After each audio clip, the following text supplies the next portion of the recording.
Hi friends, welcome to my channel. இன்றைக்கி நம்ம என்ன பார்க்கலான்னா, கொண்டைக்கடலை வச்சு ஒரு ஈவினிங் ஸ்நாக்ஸ் எப்படி பண்ணலான்னு பார்க்கலாம். ரொம்ப டேஸ்டியாக இருக்கும். வாங்க. அதுக்கு நான் கொண்டைக்கடலையை 5 to 7 hours நல்லா ஊற வச்சுருக்கேன். ஊற வச்ச கொண்டைக்கடலையை வடிகட்டி எடுத்துக்கோங்க. குக்கரில் 3 விசில் வைங்க.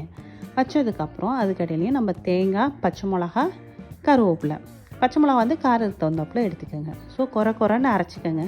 தண்ணி ஊற்றாமல் அரைச்சிக்கணும். அரைச்சி எடுத்து வச்சுக்கலாம். அப்புறம் வந்து தாளிக்கிறதுக்கு கடுகு, உளுந்தம் பருப்பு, வரமிளகா, கருவேப்பிலை, பெருங்காயத்தூள் வேணுன்னா ஆட் பண்ணிக்கலாம். மஞ்சள்தூள், உப்பு, அவ்வளோதான். கொண்டைக்கடலை வேக வச்சுட்டா ஈஸியாக டக்குன்னு முடிஞ்சிடும் 2 minutesல. ஸோ இப்போ குக்கர் விசில் அடங்கினோடனே கொண்டைக்கடலை எடுத்து வச்சுருக்கோம். தண்ணியெல்லாம் ஃபில்டர் பண்ணிவிட்டு கொண்டைக்கடலை எடுத்து வச்சுக்கோங்க.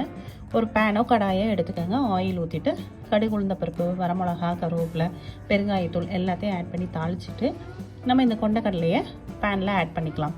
ஆட் பண்ணிவிட்டு மஞ்சத்தூள், உப்பு சேர்த்துக்கோங்க. சேர்த்துட்டு ஆஃப் பண்ணிவிட்டு தேங்காய் அரைச்சி வச்சுருக்கோம் இல்லையா, தேங்காய், பச்சை மிளகா, கருவேப்பிலை அதை போட்டு கிளறிட்டிங்கன்னா சூப்பரான டேஸ்டியான கொண்டைக்கடலை ஸ்நாக்ஸ் ரெடி ஆகிடும். ட்ரை பண்ணி பாருங்கள். பிடிச்சிருந்தா மறக்காமல் நம்ம சேனலை லைக் பண்ணுங்கள், ஷேர் பண்ணுங்கள், சப்ஸ்கிரைப் பண்ணுங்கள். தேங்க்யூ ஃபார் வாட்சிங்.